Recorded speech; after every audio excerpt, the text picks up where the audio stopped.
pantalla, entonces ustedes pues no pierden ahí la explicación que vamos dando. Pregunto, ¿se ve mi pantalla? Capítulo 9, virtualización y computación en la nube. ¿Se mira?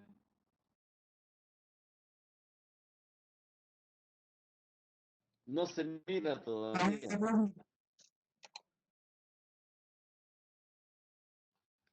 La vamos a compartir otra vez.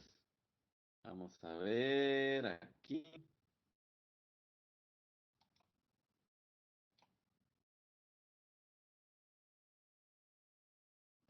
Hoy sí, se tarda unos segundos ahí en que ya ustedes lo puedan visualizar.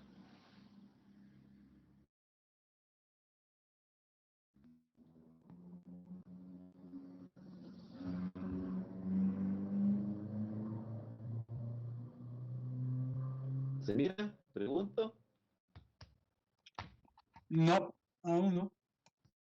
Bueno, descárguenla. No sé si ya la descargaron. Si la pueden descargar, por favor, en el equipo de Teams, en la general, en los archivos, ahí está la presentación. Capítulo número 9, virtualización y computación en la nube.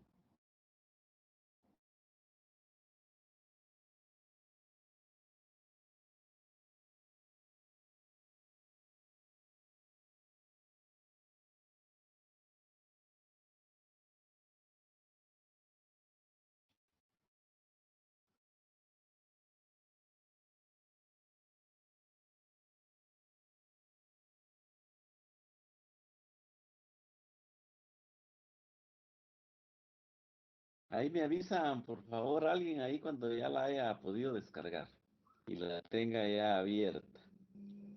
Yo la descargué, profe. Vaya, gracias. Entonces, abrámosla ahí, ¿verdad? Ahí está capítulo 9, virtualización y computación en la nube.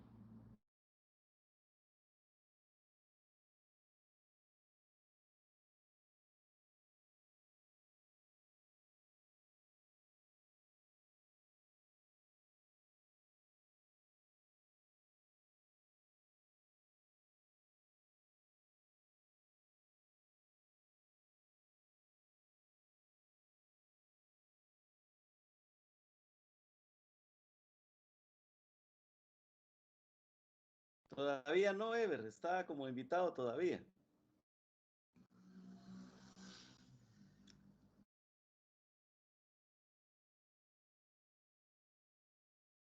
Ever está como invitado. Todavía como invitado es que ya puse mi correo y mi contraseña, pero me voy a salir y lo voy a volver a hacer. Bueno,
Bien, espero que hayan podido ver el video. El video es bastante pequeñito, ¿verdad? Me gustaría, por favor, que ahí en la plataforma pudieran abrir la transcripción del video. Abra la transcripción del video, por favor. Le va a generar un archivo PDF. Quisiera comentar algo aquí al respecto, con relación a la explicación del video. Ahí el narrador, pues obviamente pues está en inglés el video, pero tenemos la transcripción ahí bastante interesante. Y lo que menciona la transcripción es que empieza, ¿verdad? Haciéndole una pregunta, ¿verdad? Si usted alguna vez se le ocurrió o si le ha ocurrido que en su computadora o en su dispositivo móvil ha perdido información importante, por ejemplo, documentos, fotos o música. Y sí, ¿verdad? Eso es cierto. En más de alguna ocasión nos ha sucedido eso. A mí a veces me han buscado o han buscado a compañeros para tratar de recuperar la información que se ha perdido en un disco duro. De repente un trabajo de la universidad o una tesis o algo por el estilo, que a alguien se le perdió en la máquina y no lo encuentra y entonces piden esos servicios, ¿verdad? De recuperación de recuperar esa información y obviamente pues esto tiene un costo, ¿verdad? Entonces, menciona el narrador que es posible que se tenga una copia de seguridad para restaurar los datos perdidos y las aplicaciones, por ejemplo, en otra computadora. Pero esto puede ser un proceso costoso y lento porque en algunos casos, pues en las casas, de repente solo una máquina hay, ¿verdad? Yo pienso que ahora pues hay un poco más computadoras, pero yo recuerdo esto, ¿verdad? En donde en las casas solo una máquina existía y había que turnársela. De hecho, en un curso que acabo de terminar ahorita hace poco, pues teníamos ese inconveniente con un compañero porque solo una máquina había en su casa y se la tenía que compartir, ¿verdad? Entonces, no es una opción muy viable tener archivos en otra máquina, ¿verdad? Por ejemplo. Eh, Ahí se menciona también que si alguna vez se necesitó acceso a la información almacenada a su computadora, pero la computadora no la tenía a la mano, ¿verdad? No estaba su computadora a la mano. Y si usted hubiera tenido su computadora o una computadora accesible que tuviera internet, pues sí hubiera podido tener acceso a su información si estuviera colocada en algún sitio, por ejemplo, ¿verdad? Entonces, el tener también información, por ejemplo, en una USB, ¿verdad? Las USBs pues dan mucho problema, ¿verdad? Porque algunos datos en la USB se suelen corromper fácilmente por las acciones de los virus. Entonces, pues siempre es bueno tener un soporte, ¿verdad? Una copia de respaldo ahí de los archivos que se están manejando. Pero en el caso de tenerla almacenada en una USB, pues los archivos es posible, pero el software de aplicación correcto para acceder a ella, a lo mejor no, ¿verdad? Entonces, tradicionalmente los datos se manejan o se almacenan en el disco duro de la computadora y el término para esto es el almacenamiento local, ¿verdad? O sea que todo lo que usted guarda, archivos, etcétera, todo lo que usted está trabajando en este curso, todos esos, los packet tracer que ya realizó, el archivo para poder abrirlos, el programa, etcétera, y todo eso lo tiene usted almacenado, ¿verdad? Usted lo está realizando, lo sube a Netacad y le queda su copia ahí porque ya sabe que yo estoy solicitando subir esos archivos específicamente algunos a Teams, ¿verdad? Entonces ya los tiene resueltos, es solo cuestión de subirlos, ¿verdad? Entonces, este almacenamiento se conoce local. Ahora, se pregunta también ahí el narrador, ¿verdad? Que qué sucedería si toda esa información, datos, aplicaciones estuvieran disponibles en un lugar que se denomina la nube, por ejemplo, y en el cual usted puede acceder a través de la red, ¿verdad? Entonces, pues la nube simple y sencillamente es un lugar donde se almacena información, ¿verdad? O sea, es un lugar que no es el almacenamiento local, pero que le puede brindar las mismas opciones que si la tuviera usted localmente. ¿Qué necesita? Pues acceder de forma remota a través de la red, ¿verdad? Y generalmente a través del Internet. Y es como que si usted tuviera un disco duro, ¿verdad? Remoto. al cual puede acceder en cualquier momento, hora y lugar, siempre y cuando tenga usted acceso, ¿verdad? Se puede acceder a través de muchas aplicaciones mediante un navegador web, por ejemplo. Y estas aplicaciones web es un tipo de software, ¿verdad? De aplicación que se almacena en un servidor remoto y se entrega por internet a través de un navegador web. En este caso, pues la mayoría usamos Chrome, ¿verdad? O usamos Firefox, por ejemplo. Ejemplos de estas aplicaciones web comunes, por ejemplo, son Google Docs, Google Fotos y Office 365, ¿verdad? El que estamos utilizando nosotros, en donde se quedan almacenados, por ejemplo, muchos datos, mucha información, etcétera, ¿verdad?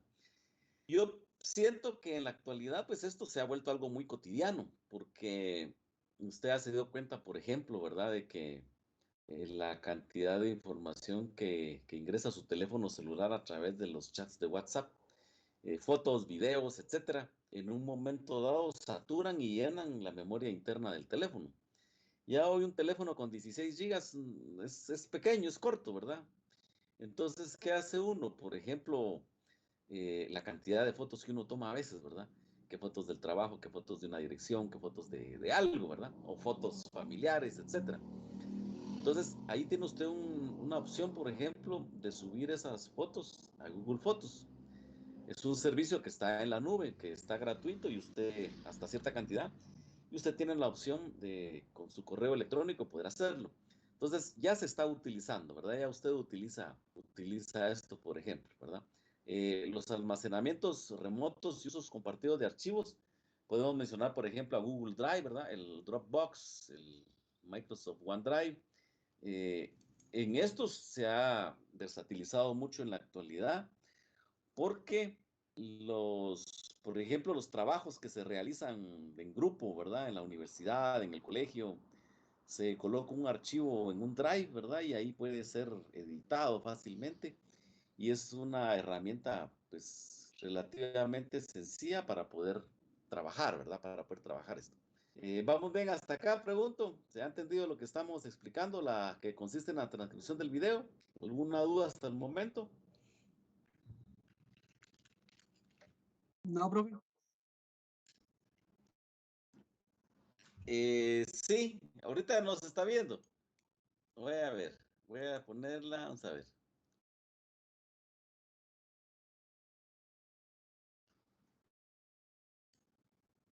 Yo tengo la transcripción del video colocada ahorita, me dicen si se mira.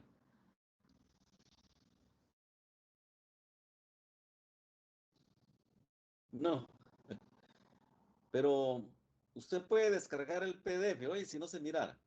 Si no se mirara, descargue el PDF desde la plataforma de Netacad, ¿verdad? En el curso, donde usted mira el video, ahí dice, le da clic para descargar el PDF, donde está la transcripción. Ya está en español. Es lo que yo estoy comentando ahorita, ¿verdad? La transcripción. Entonces, si no se mirara, pues la puede descargar, ¿verdad? Entonces, menciona la transcripción, ¿verdad? De lo que el narrador habla, de que no obstante, dice, sigue siendo una buena idea mantener copias de seguridad de su información. Pues claro, ¿verdad? Si usted puede tener un backup de sus sistemas, de su información, etcétera, pues es bueno. Y si usted tiene sus fotos y sus archivos en la nube, pues buenísimo también, ¿verdad? Entonces, ya sea localmente en un servicio o en una nube diferente. Ahora, aquí hay algunas interrogantes. Por ejemplo, ¿qué sucedería si ese servicio en la nube dejara de funcionar, verdad?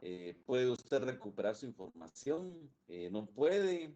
Eh, por ejemplo, ¿verdad? Entonces, pues la nube prácticamente es un data center enorme, ¿verdad? Grande.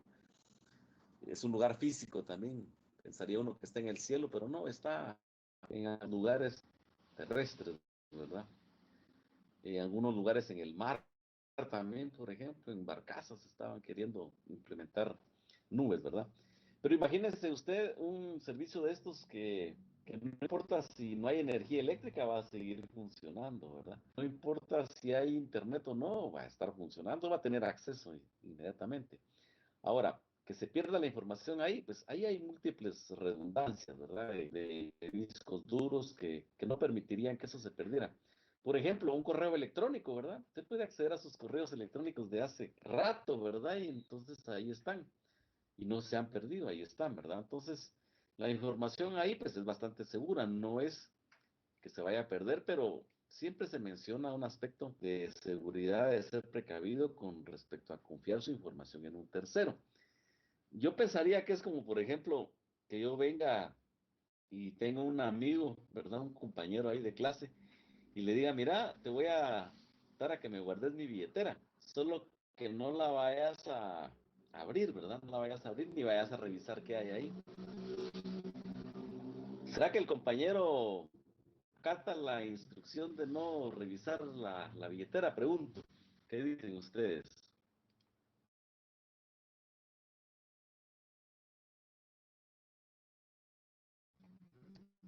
No lo capta.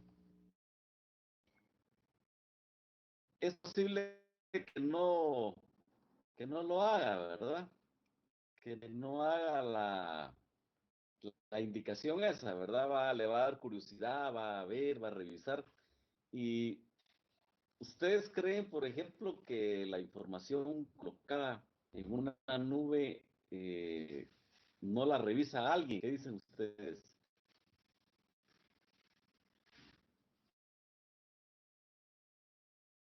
O sea, la pregunta es si alguien ahí dentro de la nube, los dueños de la nube, revisarán todo lo que le suben, por ejemplo.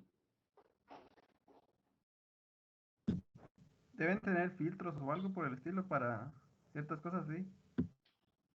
Sí, ¿verdad? Eso así tendría que ser, ¿verdad? Es como toda la información que usted sube a Facebook, por ejemplo, ¿verdad? En el momento que usted lo subió ya no es información suya, sino que es de Facebook, ¿verdad? Por ejemplo, ¿verdad?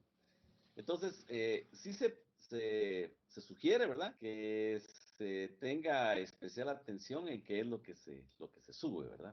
Porque si esta empresa en la nube perdiera sus datos o sufriera una vulneración de seguridad, ¿quién podría tener acceso a eso? Y créanme que el trabajo de algunas personas a nivel internacional es estar tratando de vulnerar estos servicios para ver qué hay ahí, ¿verdad? Y robarse la información. Entonces, la parte de la ciberseguridad es algo que ha tomado mucho auge en la actualidad, porque la mayoría, la tendencia en los últimos años, ¿verdad? Es que cada vez más personas y más empresas deciden migrar servicios a la nube. Entonces, ojo con eso, es algo bueno, pero también cerciórese de qué va a subir y sabe usted que de repente pues, puede haber algún tipo de filtración de ese tipo de información, ¿verdad? Entonces, la nube va a ofrecer muchas ventajas, ¿verdad? Lo que puede incluir disponibilidad continua, acceso a sus datos en cualquier momento y lugar, independencia de un único punto de falla, ¿verdad? O sea que eso no va a fallar.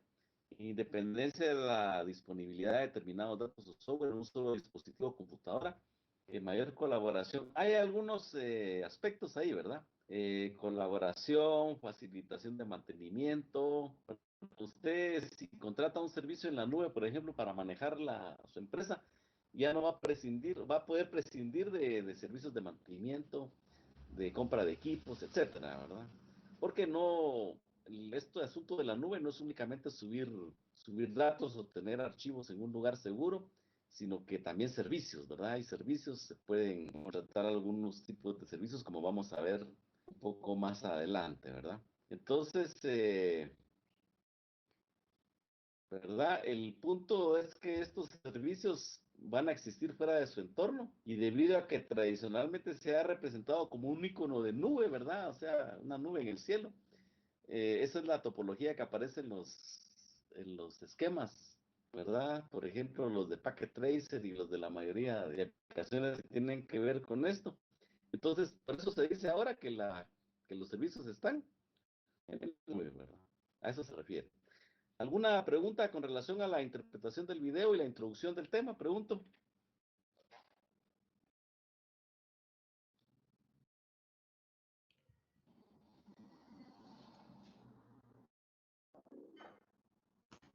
No, profe. No, profe. Gracias. Bueno, entonces, mire, pues ahorita voy a regresar a las diapositivas de resumen. Ahí estoy colocando ahorita, estoy tratando de compartir otra vez. Creo yo que siento que está un poco mal el internet aquí hoy, ¿verdad? Ya no es algo muy común que los internets estén fallando, ¿verdad? Entonces, no sé si están visualizando mi presentación, pregunto. Sí se ve. Ahí estamos entonces. Va, muchas gracias. Entonces, miren, pues, para ir resumiendo un poco con el aspecto del resumen, computación en la nube y virtualización, pues son dos temas de actualidad, ¿verdad? La virtualización básicamente le va a permitir que una sola computadora pueda alojar varias computadoras virtuales que pueden ser independientes, ¿verdad? Denominadas máquinas virtuales o VM, ¿verdad? Por sus siglas en inglés que significan Virtual Machine, ¿verdad? Entonces, estas máquinas virtuales van a compartir el hardware de la computadora host.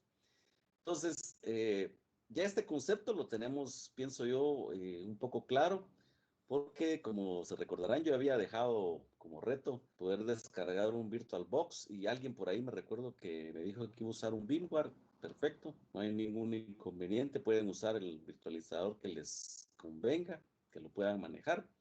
Y entonces, si se dan cuenta, pues ahí teníamos un Windows dentro de otro Windows. A eso se refiere esto.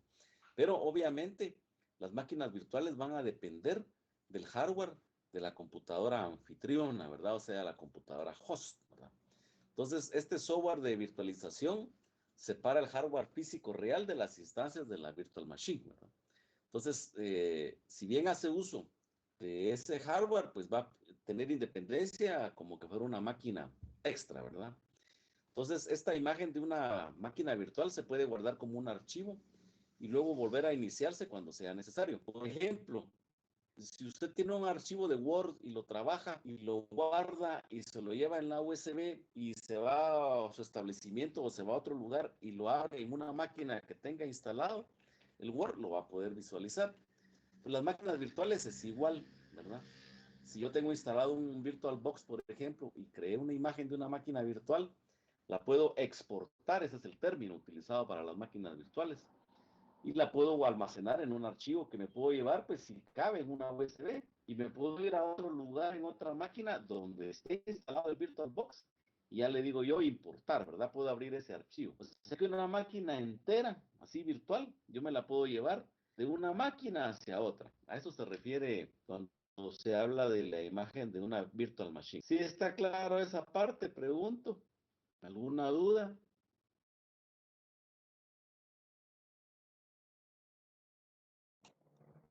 No, profe, todo bien. Gracias. Gracias. Bueno, aquí menciona también dentro de esta presentación que la computación en la nube separa las aplicaciones de hardware. Entonces, hay proveedores de servicios como Amazon Web Service. Ellos poseen y administran la infraestructura en la nube. Y esta virtualización en la nube es la que admite prácticamente la computación en la nube. Voy a cambiar de diapositiva. Aquí hay alguna información adicional que tiene que ver con la implementación del servidor tradicional. Entonces, este esquema es el que se ha manejado generalmente en un data center, por ejemplo, ¿verdad? Entonces, tradicionalmente las organizaciones entregaban aplicaciones y servicios mediante potentes servidores dedicados. Un servidor es una computadora, ¿verdad? Solo que es mucho, mucho más potente, por ejemplo, que una máquina que nosotros tenemos para usar domésticamente. Al referirme a más potencia, es que tienen mayor capacidad de proceso, por ejemplo, microprocesadores varios, ¿verdad? Y muy rápidos, cantidades de memoria mucho más que las que puede tener una máquina, ¿verdad? Componentes dedicados, tarjetas madre, dispositivos, etcétera, ¿verdad? Entonces, eso es lo que tradicionalmente se conoce como servidor dedicado. Estos servidores dedicados, así como lo menciona, mire, RAM, CPU potentes y varios dispositivos, fíjense, varios dispositivos de almacenamiento grandes. Usted se refiere a varios discos duros, por ejemplo, ¿verdad? Entonces, ¿cuáles desventajas hay con este esquema, verdad? Que se incluyen los siguientes, ¿verdad? Recursos desperdiciados y un único punto de falla y la proliferación de servidores. Entonces, ahí hay una imagen, ¿verdad? Donde se menciona, por ejemplo, fíjense que para cada uno de estos servicios, miren, el servidor web, el de correo electrónico, el SQL o el servidor de archivos, se tiene que implementar un servidor, miren, y cada servidor tendría que tener hardware, CPU, memoria, disco, ¿verdad? Y entonces, algunos de estos servicios no necesariamente van a ser requeridos en un momento. A eso es a lo que se refiere con recursos desperdiciados, ¿verdad? Y si, por ejemplo, falló el servidor de archivos, ¿verdad? Va a haber que restablecerlo. Si falló el de SQL, para bases de datos va a haber que restablecerlo, por ejemplo. Entonces, los servidores dedicados, generalmente, el esquema que manejaban era poder colocar todos esos servicios de forma independiente. Ahora, ¿qué es lo que sucede con una virtualización de servidores? O sea que en la nube, fíjese pues, en la nube yo voy a tener un esquema parecido al de un servidor dedicado, o servidores dedicados, solo que de forma virtual. Entonces, esta virtualización de servidores va a aprovechar recursos inactivos, por ejemplo, para reducir el número de servidores requeridos. Se va a utilizar un programa denominado hipervisor para administrar los recursos de la computadora y diversas máquinas virtuales. O sea que en esa virtualización de servidores van a haber máquinas virtuales instaladas a manera de servidores, ¿verdad? Se proporciona a las máquinas virtuales acceso desde una máquina física, ¿verdad? Y acceso a la CPU, memoria, controladores, disco, NIC, etcétera. Entonces, cada máquina virtual va a ejecutar un sistema operativo completo y separado. Entonces, por ejemplo, ahí hay un servidor virtualizado en donde tenemos un hardware, por ejemplo, donde va a ir montado. Tenemos un hipervisor que va a ser la terminal para poder acceder a esto. Y tendríamos que tener al menos, miren, sistemas operativos diferentes para cada servicio. Y todo esto virtualizado. Así, ¿verdad? De igual manera que usted pudo haber instalado un Windows 10 en su máquina virtual, pues en una máquina superpotente con hardware físico, con suficientes recursos, puede usted instalar esto, ¿verdad? Entonces, si se da cuenta, pues cada aspecto que puede tenerse en un servidor tradicional se puede hacer virtualizado. O sea, que todo es en máquinas virtuales. ¿Vamos bien hasta acá? Pregunto.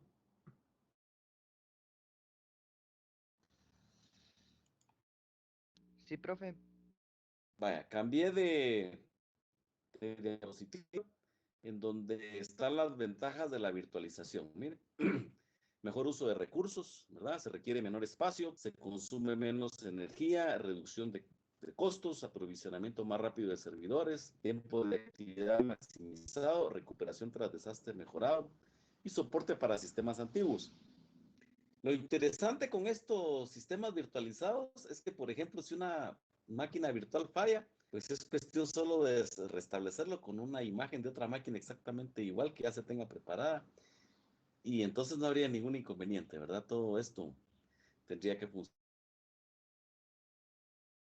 Entonces, como lo mencionaba, en la actualidad se está manejando el concepto de migrar la mayoría de servicios a la nube.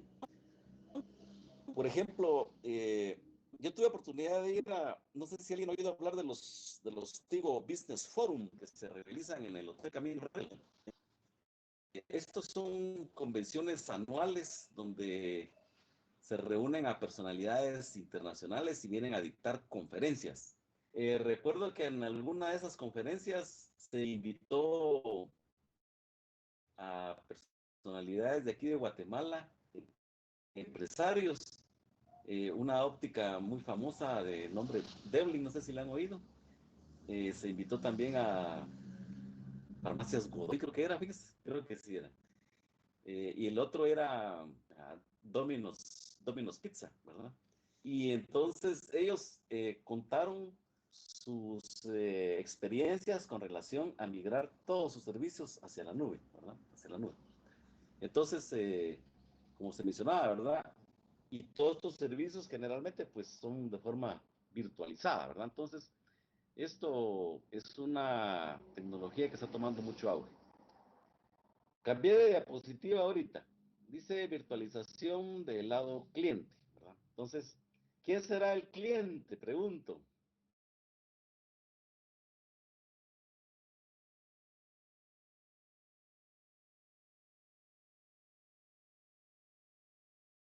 El cliente son ustedes, ¿verdad? Son ustedes. Si usted una virtual machine, en esa virtual machine instaló un sistema operativo de Windows 10, usted es el cliente, ¿verdad? Entonces ahí menciona que la virtualización del lado cliente permite que los usuarios puedan ejecutar la virtual machine en su computadora local, cosa que ustedes ya, algunos ya se dieron cuenta. ¿Para qué le puede servir esto? Por ejemplo, permitir a usuarios probar nuevos sistemas operativos y software o ejecutar software más antiguo. Por ejemplo, usted quiere instalar un Windows 95, ¿verdad? Si usted lo quisiera instalar en una máquina física es algo difícil, porque si lo quisiera instalar en su máquina que tiene normal, no se podría. ¿Por qué? Porque ese sistema operativo venía para manejar menores recursos de hardware y no se podría. Por ejemplo, Windows 95 se podía instalar en 50 megabytes de memoria, imagínense, 50 megas. Utilizaba 4 megas de memoria, su disco duro era de unos 514, como de medio giga. Entonces, si usted quiere instalar ese sistema en una máquina que tiene 1 tera de disco duro y que tiene 8 gigas de memoria RAM, el sistema operativo simple y sencillamente no lo va a poder operar, ¿verdad? Entonces, ¿qué se requiere? Pues poder virtualizarlo, ¿verdad? En esas máquinas virtuales usted podría probar Windows 95, Windows 98, Windows Millennium, Windows 2000, Windows XP, Windows Vista, Windows 7, Windows 8, 8.1, Windows 10 y Windows 11, por ejemplo. Cualquiera de esos sistemas usted los podría configurar o los podría instalar en una máquina virtual, ¿verdad? Pregunto, ¿alguien ha instalado algún sistema viejito en una máquina virtual?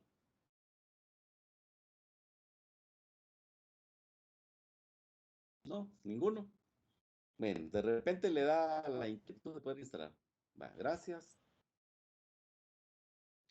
Entonces, ahí si usted se da cuenta, ¿verdad? Tenemos una máquina física que es el recuadro completo grande. En esa máquina física va a haber un sistema operativo de host, ¿verdad? Dígase un Windows 10, por ejemplo. Ahí, a continuación, ¿verdad? Las capas van de abajo hacia arriba. El software de virtualización, que puede ser un Hyper-V, un Virtual PC, un VirtualBox, un VMware, por ejemplo, ¿verdad? Y alguna otra máquina virtual, ¿verdad? Por ejemplo. Entonces, ya luego de esto, ya vendrían sistemas operativos invitados. Miren, en este caso se está ejemplificando 3 máquinas virtuales en una máquina física, ¿verdad? Y cada sistema operativo independiente con aplicaciones ahí. Por ejemplo, yo podría tener un 8.1 como sistema operativo invitado en una máquina virtual con un Office 2010, por ejemplo. Podría tener un Windows 10, un Office 2016, por ejemplo, en la segunda máquina virtual. Y podría tener un Windows 11 con un Office 2020, 2021, no sé por dónde andan ya, como aplicaciones, ¿verdad? En el sistema operativo invitado. Todo esto dentro de una máquina física. Ahora bien, esto pues se ve o se miraría interesante, ¿verdad? Pero aquí hay un asunto que tener en cuenta, ¿verdad? Que siempre y cuando yo tenga en esta máquina física suficiente memoria RAM, suficiente disco duro, suficiente capacidad de procesamiento, yo podría pues instalar 3 máquinas virtuales por lo menos, ¿verdad? O más, ¿verdad? Entonces, ojo con eso, ¿verdad? Entonces, la virtualización va a depender siempre de los requisitos que usted tenga de hardware en su máquina física. Esos requisitos se refieren a, a memoria RAM, microprocesadores y almacenamiento, ¿verdad? Perfecto. ¿Alguna duda con esto? Virtualización del lado cliente, pregunto.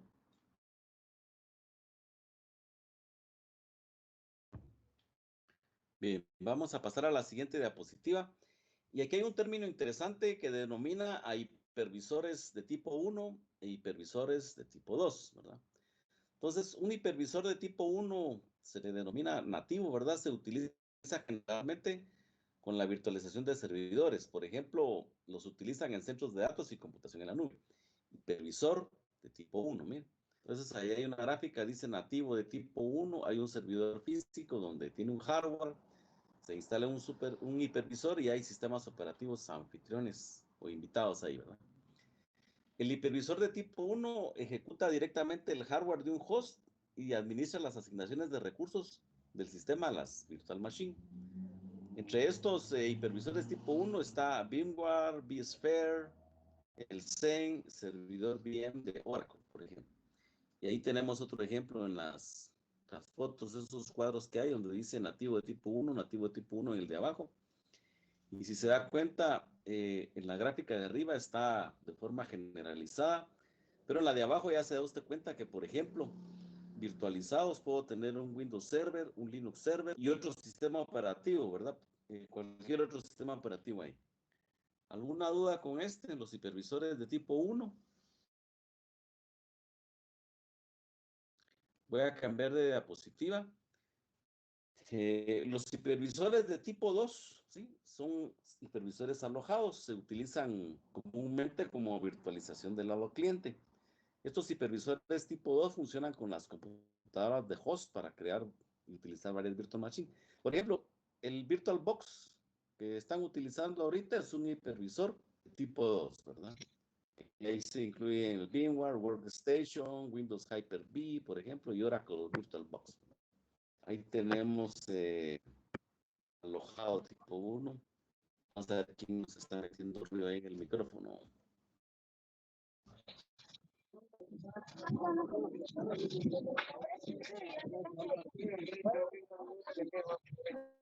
Es Miguel Ángel el que nos está metiendo ruido, ahí ya lo silenciamos. Se le activó el teléfono del plano. Bueno, vamos a continuar. Entonces ahí tenemos los ejemplos, ¿verdad? De hipervisores de tipo 2, que es el que nosotros estamos utilizando en este caso. Cambié aquí de diapositiva y estoy con los requisitos de las máquinas virtuales. Miren. Entonces, ¿qué se necesita, por ejemplo, para poder correr Hyper-V en Windows 10? El Hyper-V es un servicio que trae Windows, donde no se necesita poder colocar ninguna máquina virtual, sino que se usa de forma nativa, ¿verdad? Entonces, ¿qué sistema operativo de host necesito? Un Windows 10, al menos Professional o Windows Server. Si no es un Windows 10 profesional, no puede correr. Procesadores de 64 bits, ¿verdad? Igual sistema operativo con traducción de dirección de segundo nivel, ¿verdad? El SLAT. Tiene que tener dentro de BIOS compatibilidad de CPU para la extensión del modo del monitor de la VM, ¿verdad? Si se dan cuenta o si se recuerdan, había que configurar en BIOS, ¿verdad? Esta opción de la máquina virtual para poder correr. La memoria, una memoria al menos de 4 GB, ¿verdad? Y un espacio de disco duro de por lo menos 15 GB por cada máquina virtual, ¿verdad? Porque un Windows 10, por ejemplo, de 32 bits ocupa al menos 16 gigas físicamente, ¿verdad?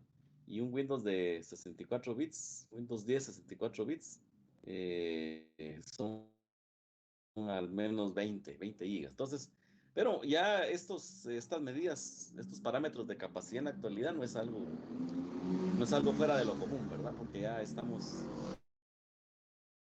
a las tecnologías modernas en donde nuestras máquinas pues al menos traen 500 gigas de espacio en disco duro. Voy a cambiar de diapositiva. Aquí hay requisitos mínimos para diferentes sistemas y son exactamente los mismos, ¿verdad? Son exactamente los mismos. Para el Windows 8, por ejemplo, para el Windows 7. El Windows 7 cambia un poquito con relación al procesador, ¿verdad? De 32 o de 64 bits. Una memoria de 2 gigas y por lo menos 15 gigabytes por sistema operativo. Entonces, pues colocan todavía opciones con los sistemas operativos más viejitos, ¿verdad? Y aquí vendría la primera práctica de laboratorio que consiste en instalar una máquina virtual y exploración de la GUI. Yo quisiera dejar esta pendiente ahorita para que la podamos explicar y me gustaría pasar al examen si no tuvieran alguna duda con relación a lo visto ahorita.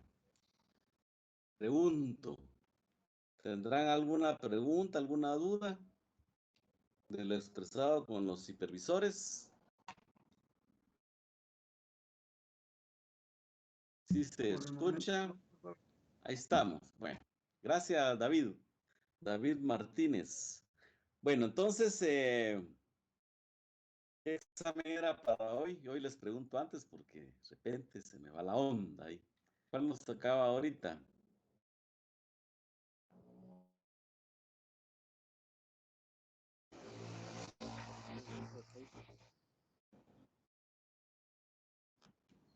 Va.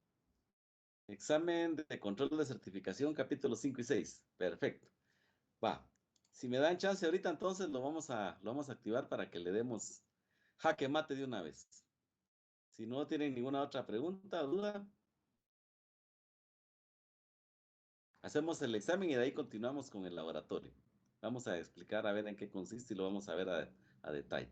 Este capítulo solo un laboratorio tiene y ya está colocado en la página de Netacad. Y de igual manera también en Teams ya se colocó la tarea que hay que subir ahí, ¿verdad? De las de Netacad. Ahí se recuerdan que ahí estoy colocando una o dos nada más, ¿verdad? Bien, gracias.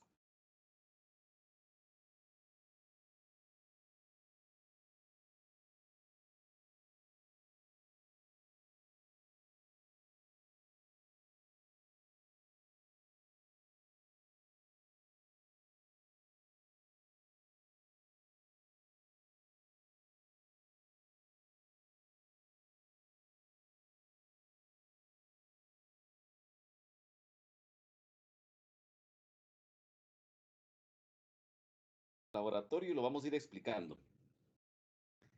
Me dicen si se mira mi pantalla.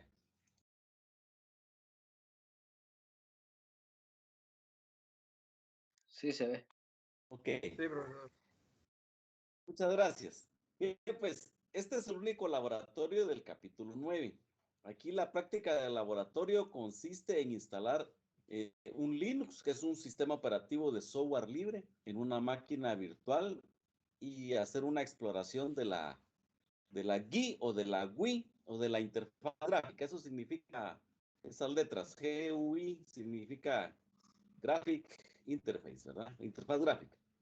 Entonces, miren, pues dentro de los objetivos, y aquí podemos corroborar que cuando yo les sugiero que algún laboratorio no tenga preguntas, pues es bueno leerlo y lo lee completo y pone su nombre al final y así lo sube. Porque estos laboratorios, la mayoría de veces nos dan pasos para procedimientos y nos explican también algunas situaciones, como es el caso de este laboratorio. Este laboratorio tiene preguntas, ¿verdad? Tiene preguntas y básicamente se centran en la instalación de esta máquina virtual.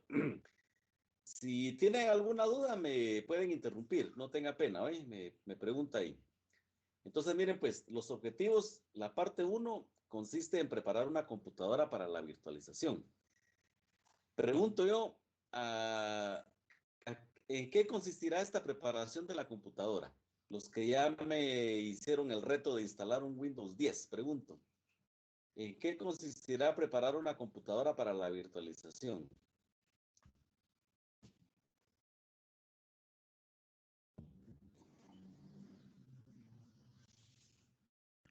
Una nueva herramienta de trabajo. ¿Ah? ¿Qué más? Se refiere a... Dígame, dígame.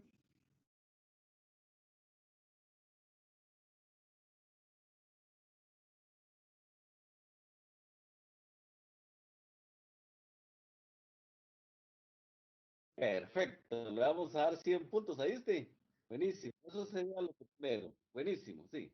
Ahí se recuerda que tiene que estar habilitado o activado, ¿verdad? Dentro de BIOS la virtualización para la máquina, sobre todo en las máquinas modernas.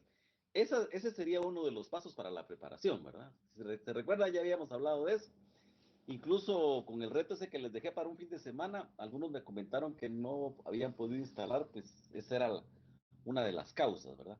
Entonces, la preparación de la computadora incluye eso. Pregunto, ¿alguien tiene duda con eso? ¿A qué se refiere la preparación en BIOS de la virtualización? Con confianza, por favor.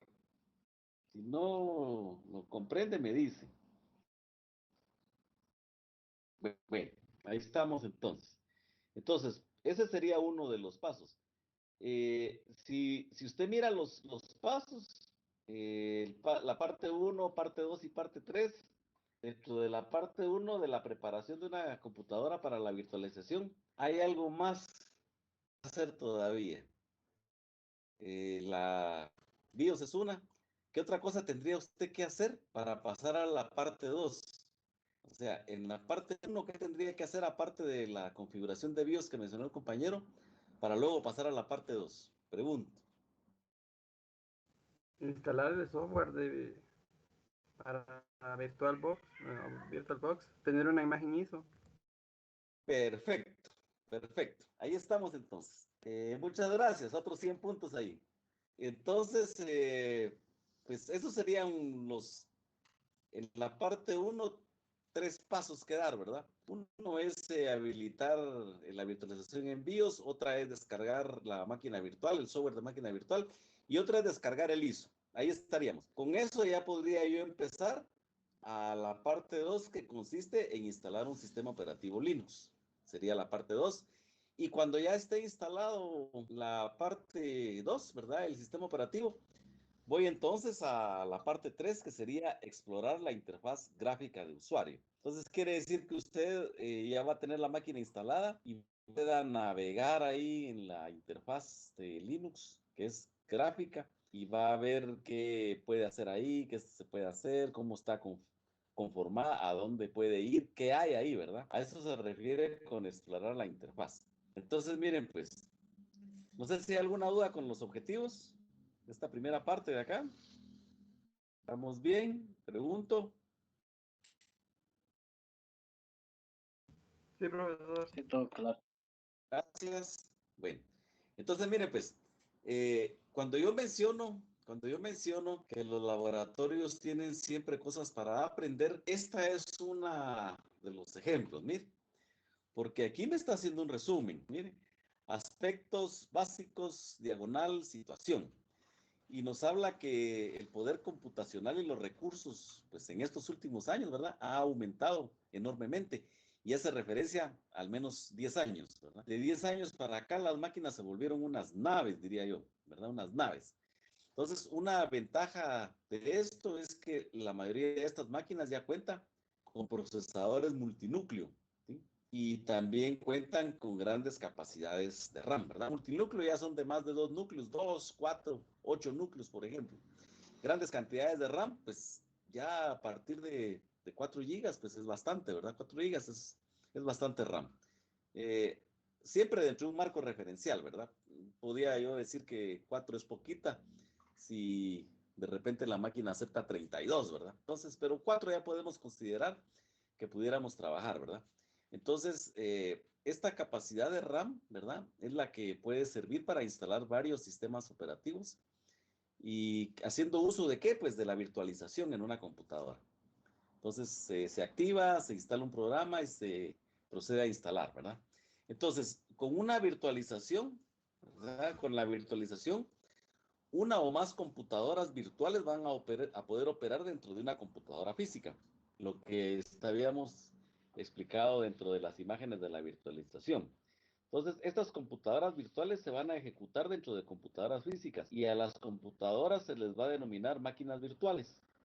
Entonces, por ejemplo, ese Linux que van a instalar es un Linux virtual, ¿verdad? Y las máquinas virtuales se van a conocer como invitados, ¿verdad? Como guests.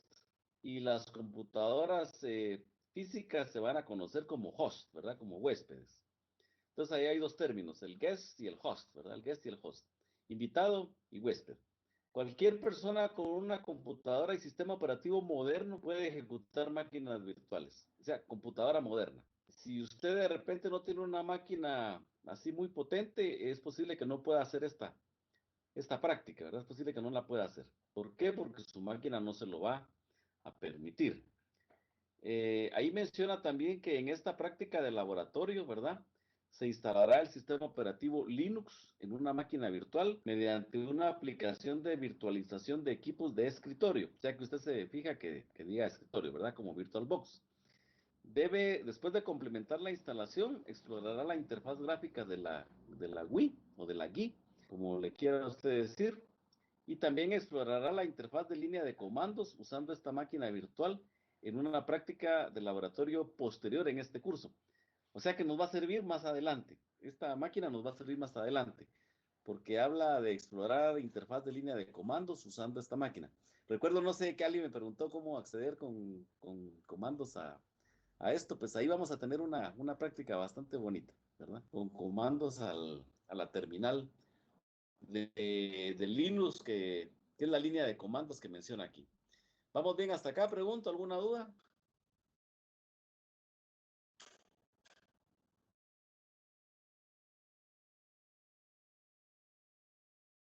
Perfecto. Recursos necesarios. ¿Sí? ¿Alguien quería hablar? No, profe, le iba a contestar que no hay problema, pero... Ah. Escuché. Gracias, gracias. No, está bien, no tenga pena. Si me interrumpen, no se preocupen.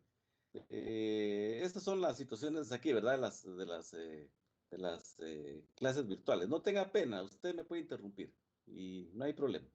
Entonces, mire, pues, los recursos necesarios. Una computadora con un mínimo de 2 gigabytes de RAM y 10 gigabytes de espacio libre en disco duro. La mayoría de máquinas tienen eso en la actualidad. La mayoría de máquinas, ¿verdad? Eso va usted a necesitar. Y algunos tienen 4, otros van a tener 8, 16 gigas de memoria RAM, pero si usted al menos, las máquinas modernas al menos traen 2 ya, ¿verdad? Estos Windows 10 traen 2 las máquinas. Si usted trae menos de 2 gigas, no es que no lo vaya a poder instalar. De repente sí, pero va a ser una situación muy lenta, ¿verdad? Y lo que se requiere es que una máquina virtual sea lo suficientemente eficiente, ¿verdad? Que sea rápida.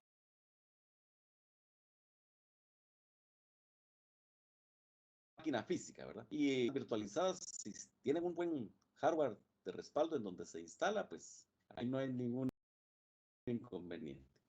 Bueno, ese sería uno de los requisitos necesarios. ¿Qué otros requisitos tenemos? Un acceso a Internet de alta velocidad para descargar imágenes de VirtualBox de Oracle y del sistema operativo. Vamos a ver ahí el sonido porque nos interrumpe la reunión. No sé quién está, quién quiere hablar. ¿No? ¿Ninguno?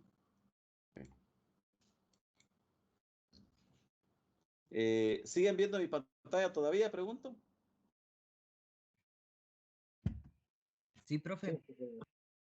Gracias. Bueno. Entonces, estábamos con el segundo recurso necesario que usted va a necesitar, pues, Internet de alta velocidad para descargar imágenes de VirtualBox de Oracle y del sistema operativo Linux como Ubuntu Desktop, o sea, Ubuntu de escritorio. Pues Internet todos tenemos ahorita, ¿verdad? Que sea rápido, esa es otra cosa, ¿verdad? Es otra cosa. De estos, el archivo de VirtualBox de Oracle, ese se descarga rápido, no es muy pesado. Pero el sistema operativo no lo han empezado a descargar.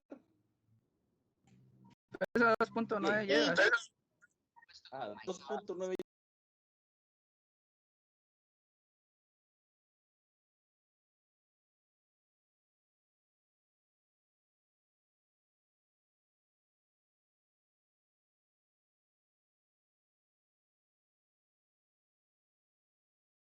gigas. Casi 3, ¿verdad? Vaya, tiempo estimado que le menciona ahí. Se cortaba la señal, por eso Va, está bien. Gracias. A mí me tira 1 hora, profe. 1 hora. Imagínense. Ya dentro de 1 hora estamos ya cenando, ¿verdad? Sí. Pero vamos a empezar, ¿verdad? Vamos a iniciar. Bueno, entonces mire, pues, instrucciones, la parte 1. Dice, en la parte 1 descargará e instalará el software de virtualización de equipos de escritorio y una imagen del sistema operativo Linux. El instructor puede proporcionarle una imagen del sistema operativo Linux, ¿verdad? Este mensaje lo colocan en muchos casos por aspectos de clases presenciales, ¿verdad? en donde pues ya no hay necesidad de que descarguen el sistema operativo ni los archivos de instalación, porque se pueden proporcionar en una clase. En este caso hay que descargarlos, ¿verdad? Entonces, la idea ahorita es poder hacer una explicación completa de esto para que lo pueda realizar ya usted después, ¿verdad? Ese lo va a realizar entre hoy y mañana, esta instalación. Perfecto. Y fíjense que dentro de la parte 1, ¿verdad? Aquí solo menciona la descarga de los sistemas operativos y Linux, y no nos habla nada de la preparación de la habilitación en BIOS de la máquina virtual, ¿verdad? Pero ya sabemos nosotros que eso hay que hacerlo.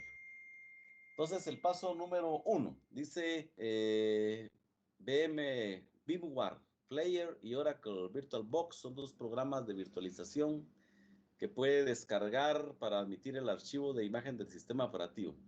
En esta práctica de laboratorio usará VirtualBox, ¿sí? VirtualBox. Sugiero que lo hagan con este porque de repente hay alguna pregunta, no sé, vamos a ver, pero ellos están sugiriendo que se use VirtualBox, ¿verdad? Aunque menciona que, por ejemplo, hay un VMware Player, ¿verdad? Para poder utilizar. Bueno, entonces, el inciso A dice, navegue hasta la dirección que se encuentra ahí, haga clic en el enlace para la descarga de esta página. Se supone que la mayoría tendría que tener ya instalado ¿verdad? Y si no lo tiene instalado, pues hay que instalarlo, ¿verdad? Hay que instalar el VirtualBox. Aquí está el enlace en el laboratorio, ¿verdad? Yo había adelantado un poco con colocar el enlace para la descarga del ISO de Linux por asuntos de que se lleva tiempo, ¿verdad? Y dando chance un poco a que los compañeros pudieran terminar con el examen respectivo. Bueno, ese sería el inciso A. El inciso B, elija y descargue el archivo de instalación adecuado según su sistema operativo. Ojo ahí, ¿verdad? Yo sé que la mayoría de ustedes ya nacieron con una computadora bajo el brazo, ¿verdad? Entonces, ya usted cuando va a descargar algo, lee y mira para qué versiones de sistema operativo, por ejemplo, qué sistema está utilizando, 32, 64 bits, etcétera, ¿verdad? Entonces usted escoge el que se adecue al sistema operativo que usted está manejando. De repente tiene Windows 7 y ahí cambia el archivo, etcétera. Son apreciaciones generales las que estoy yo mencionando en este caso, ¿verdad? Generalmente todos estos sitios de descarga de software de aplicación maneja esta forma, ¿verdad? Esta secuencia, en donde tiene uno que escoger el archivo necesario para poderlo instalar, ¿verdad? Otra apreciación que yo pudiera mencionar es que todo lo que se coloca, por ejemplo, en las computadoras, en internet, el diseñador de ese software quiere hacer de la forma más intuitiva, ¿verdad? Al decir yo de la forma más intuitiva de uso, me refiero a que no sea complicado, ¿verdad? Una interfaz gráfica bastante sencilla, no con muchas opciones, y donde usted le pueda dar siguiente, hasta que el proceso se pueda finalizar, ¿verdad? Entonces a eso me refiero. Entonces, pues ya nos vamos familiarizando con esto, ¿verdad? El inciso C dice que cuando haya terminado de descargar el archivo de VirtualBox, ejecute el instalador y acepte las configuraciones de instalación predeterminada. ¿Por qué es esto? Generalmente la instalación predeterminada de cualquier software es la instalación que por defecto el fabricante coloca para que cualquier persona la pueda ejecutar. Entonces, hay instalaciones personalizadas también, pero se recomienda únicamente si usted conoce todas las propiedades que tiene este software. De hecho, si usted quisiera conocer más acerca de este software, usted podría descargar el manual de VirtualBox, donde le explica exactamente todo lo que se necesitaría para poderlo utilizar, ¿verdad? Pero como les menciono, estos softwares son intuitivos, a veces no necesita uno leer mucho, y en estos casos la instalación por defecto o la predeterminada es la que aplica. Entonces, no se vaya a confundir ahí, si no lo ha instalado, instale la que es la predeterminada, ¿verdad? La que viene seleccionada por defecto. ¿Vamos bien hasta aquí con el paso 1? ¿Alguna duda, alguna pregunta?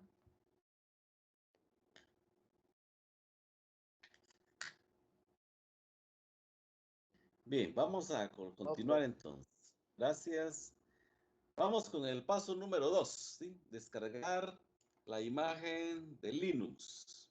Descargar la imagen de Linux. Dice, inciso A, navegue hasta el sitio de Ubuntu que aparece ahí, haga clic en el enlace de descarga de esta página y descargar y guardar una imagen de Ubuntu Desktop.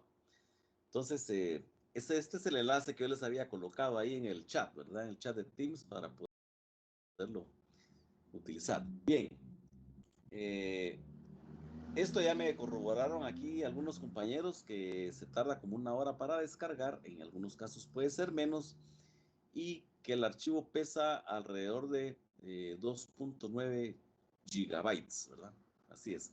Cuando uno dice cuánto pesa, ¿verdad? No, es un término, es un término. O sea, ¿qué extensión? No, extensión no, porque es el tipo de archivo, es un ISO.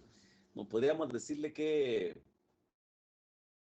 ¿cómo le podríamos decir? Aparte del peso del archivo, que no es un peso, ¿verdad? Sino que es la cantidad, ¿verdad? La cantidad de gigas que contiene, ¿verdad? La cantidad de gigas que contiene. Bien, entonces vamos con el paso número 3. Vamos con el paso número 3. Dice, para crear una máquina virtual nueva. Dice, inciso A, haga clic en inicio, busque VirtualBox, haga clic en Oracle VM VirtualBox para abrir el administrador y cuando se abra, haga clic en nuevo para comenzar la instalación de Ubuntu, ¿verdad? O sea, esto es cuando ya la máquina esté configurada. Aquí hay inciso A, inciso B, inciso D, E, F, G. Lo bonito que yo siento con estos laboratorios es que lo lleva uno de la mano, ¿verdad? Y ya le indica qué colocar, qué poner, por ejemplo, el nombre del sistema operativo, usted lo va a escoger, qué tipo es un Linux, ¿verdad? Si hay versión, la coloca. En inciso C, en tamaño de pantalla, pues en la pantalla tamaño de memoria, ahí puede usted aumentar la cantidad RAM teniendo en cuenta que la memoria de la máquina virtual siempre tiene que estar en el área verde, ¿verdad? Si excede el área verde, tendrá un efecto adverso en el rendimiento del host. Haga clic en siguiente para continuar. Yo recomiendo que la deje por defecto la memoria que le pone, ¿sí? Y esto del área verde quiere decir que no se le puede dar más del 50% de memoria RAM física a una máquina virtual, porque entonces la máquina física se quedaría sin memoria para funcionar. Usted le estaría desviando un gran caudal de memoria RAM hacia otro lado. Entonces, si no tiene necesidad, si por defecto se lo marca, ahí déjelo, ¿verdad?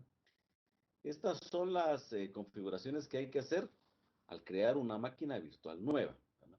Luego vendría el inciso D, que tiene que ver con la unidad de disco. Entonces se hace clic en crear y crear un disco virtual duro, ¿verdad? Un disco duro virtual, por ejemplo. En la pantalla tipo de archivo de unidad de disco va a utilizar el predeterminado, que es el de las siglas BDI. Ahí hay varios, ¿verdad? Este BDI significa imagen de disco virtual box, ¿verdad? Entonces hace clic en siguiente, te va al inciso F, en la pantalla de almacenamiento de unidad de disco duro físico, va a hacer las configuraciones predeterminadas de almacenamiento y le va a colocar asignación dinámica. Esta asignación dinámica, como son virtuales, era lo que se hablaba en las presentaciones de la administración de recursos. Quiere decir que no le va a asignar mucho espacio de disco duro, pero que si la máquina virtual en un momento dado necesitara más espacio de disco duro, pues dinámicamente va a crecer ese espacio. Entonces usted lo deja por defecto en la asignación dinámica y va a hacer clic en siguiente para continuar. En el inciso G, que sería en la pantalla, ubicación y tamaño del archivo, puede ajustar el disco duro y cambiar el nombre de la ubicación del disco duro virtual. Haga clic en crear para usar la configuración predeterminada. Lo que ya les había yo comentado, ¿verdad?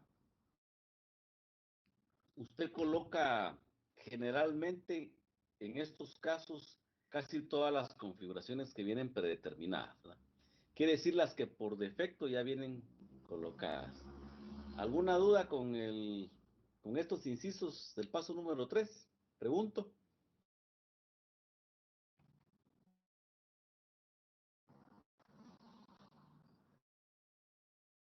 Bien, vamos con la parte 2 entonces, instalar la máquina Ubuntu, instalar Ubuntu en la máquina virtual, ¿verdad?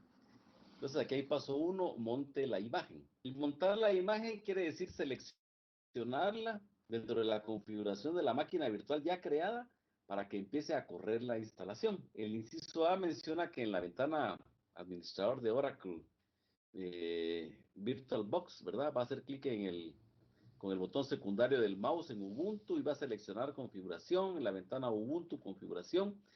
Va a hacer clic en almacenamiento en el panel izquierdo, y haga clic en vacío en el panel central, luego en el panel derecho va a hacer clic en el símbolo de CD y selecciona la ubicación de la imagen Ubuntu y hace clic en aceptar. O sea que usted le va a dar la ruta, ¿verdad? Para montar la imagen. La ruta para que el VirtualBox sepa a dónde va a ir a buscar esa imagen. Esa imagen usted generalmente la va a tener en descargas. Hay quienes la van a colocar después en una carpeta que se llame ISOs, por ejemplo, o la puede colocar en el escritorio.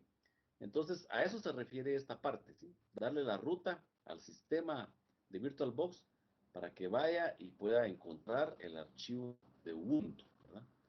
¿Sí se entiende esto? Pregunto. Profesor. Gracias. Bueno. Y mire qué bonito, porque aquí ya le da imágenes, mire. Solo que aquí está en inglés. Su VirtualBox, hay algunas versiones en español también, ¿verdad? Algunas versiones en español. La ubicación de cada icono y las funciones no cambian. Lo único que cambia es el idioma, pero ahí ya le da dónde tiene que ir a escoger. Mire, este es aquí sería el inciso B, ¿verdad? El paso 2, instala el sistema operativo, ¿verdad?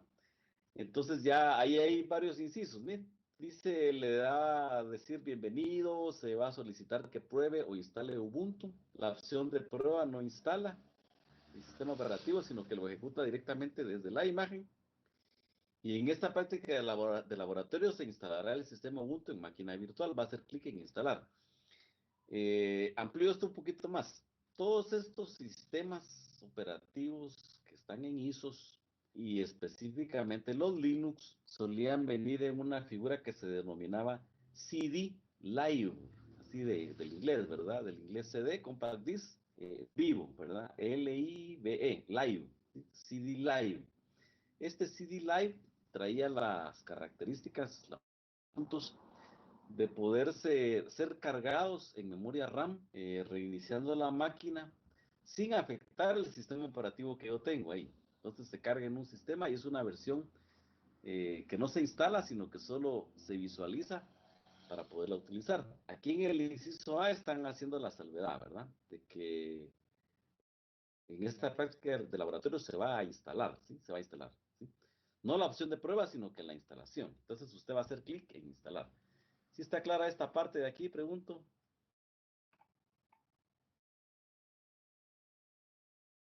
Bien, continuamos. Inciso B, siga las instrucciones. Gracias. Inciso B, siga las instrucciones en pantalla, proporcione información necesaria cuando lo solicite. Ahí le voy preguntando, ¿verdad? Algunas cosas hay que ir llenando, ¿verdad? Si no está conectado a internet, puede continuar con la instalación y habilitar una red más adelante.